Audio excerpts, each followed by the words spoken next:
came around to say hello. Turn on one, I'm so fly. You took a nosedive. Careful when you play on my level. For you it's so.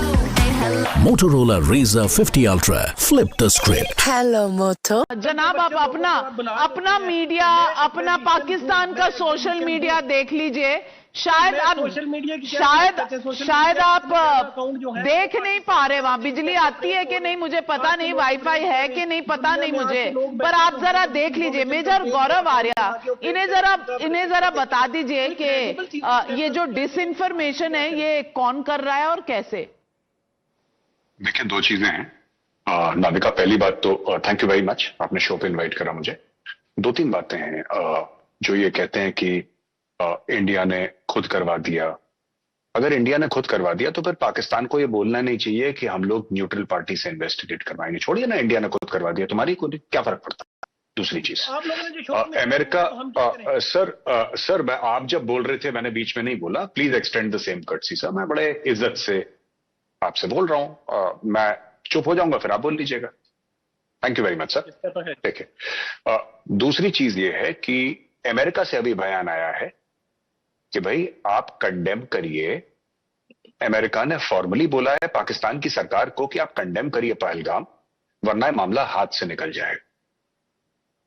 तो Pakistan should just tell the Americans कि condemn करने वाली क्या बात है, ये तो false flag है, ये तो इंडिया ने करवाया है। यही फॉल्स फ्लैग की कहानी इन्होंने 26/11 को भी सुनाई थी। तब इनके शायद सबसे बड़े जर्नलिस्ट हामिद मीर कैमरा लेकर गए थे और बोला था ये जो सामने घर दिख रहा है ना, ये अजमल कसाब का है, मैं उसको जानता हूं। यहां यही बात जब पठानकोट पे अटैक हुआ था, भारत ने बोला पाकिस्तान में करा है, तो पाकिस्तानियों ने बोला नहीं, ये तो भारत ने फॉल्स फ्लैग करा है, ये तो अपने ऊपर अटैक किया। मोदी जी ने बोला आप आईएसआई की टीम भेजी है। आईएसआई की टीम भेजी गई, आईएसआई की टीम पठानकोट एयरबेस आई। हमने यहां तक करा। 26/11 में हमने सारे प्रूफ दिए आपकी कोर्ट को, ऑनरेबल कोर्ट इन पाकिस्तान को हमने प्रूफ पेश करे। 2-3 साल के बाद कोर्ट ने बोला कि ये तो लिटरेचर है, ये तो बकवास है। अब इंसान क्या करे जब कोई मानने को तैयार ही नहीं। तो इस बार भारत ने फैसला करा कि हम किसी को सबूत नहीं देंगे, क्योंकि अब सबूत की कहानी हमने खत्म कर दी। क्योंकि देखिए, आप कुछ भी सबूत दीजिए। मैं आपको नाविका एक बात बताता हूं, और ये बड़ा फेमस केस है और मैं ट्रोल करने की कोशिश नहीं कर रहा, संजीदा बहस है, इसको संजीदा ही रखें हम लोग। हंसी मजाक का चीखना चिल्लाना ये मैं नहीं करूंगा आज। तो मैं एक संजीदा बात कहना चाहता हूं, और जो पाकिस्तानी पैनलिस्ट्स हैं मैं उनसे रिक्वेस्ट करूंगा।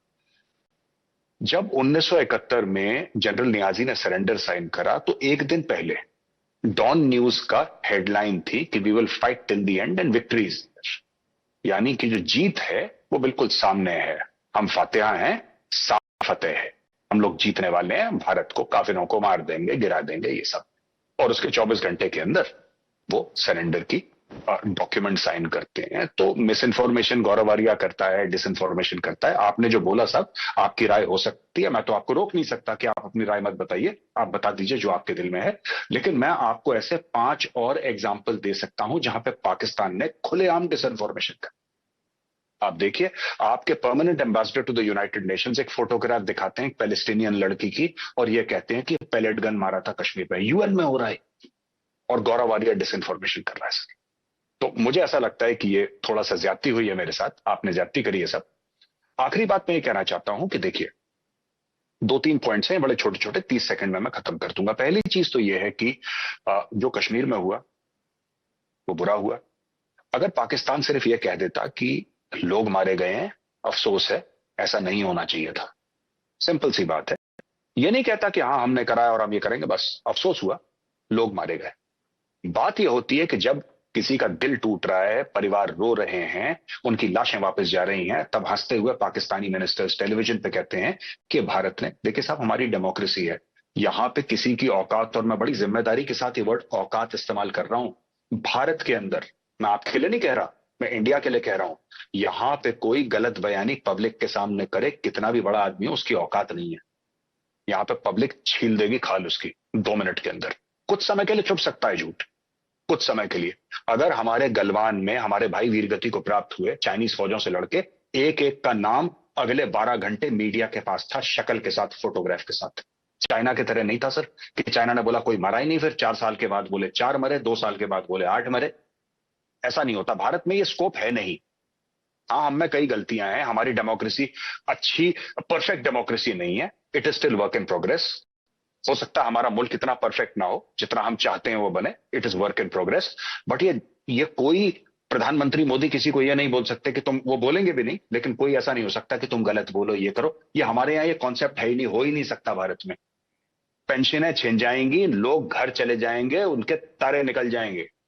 तो मैं ये आपको बताना चाहता हूं, जो आप कहते हैं ना डिसइंफॉर्मेशन, आपने मुझे बोल दिया, मैं तो ठीक है एक्स आर्मी ऑफिसर हूं, मैं बैठ के एज अ इंडिविजुअल मैं अपनी राय देता हूं, आपको पसंद आए तो आप ले सकते हैं, ना पसंद आए आपकी मर्जी है, मैं आपको फोर्स नहीं कर सकता। लेकिन हमारी सेना की तरफ से, हमारी सरकार की तरफ से अगर कुछ डिसइंफॉर्मेशन है, वो प्रूफ वाली बात आपकी बिल्कुल ठीक है कि भारत ने प्रूफ नहीं दी, और उसका मैंने आपको रीजन बताया है। और साहब रीजन सिर्फ ये है कि हमने कई बार प्रूफ दिया, हमने बुलाया। आप एक बात बताइए साहब, अगर आपके क्वेटा एयरबेस पे अटैक हो, पेशावर एयरबेस पे अटैक हो, और आप बोलें कि भारत ने करवाया है, और भारत कहे नहीं, आप प्रूफ दिखाने के लिए रॉ को आने देंगे? आप रॉ की टीम को आने देंगे 3 दिन के लिए? साहब क्वेटा एयरबेस के अंदर हो, सोचिएगा आप।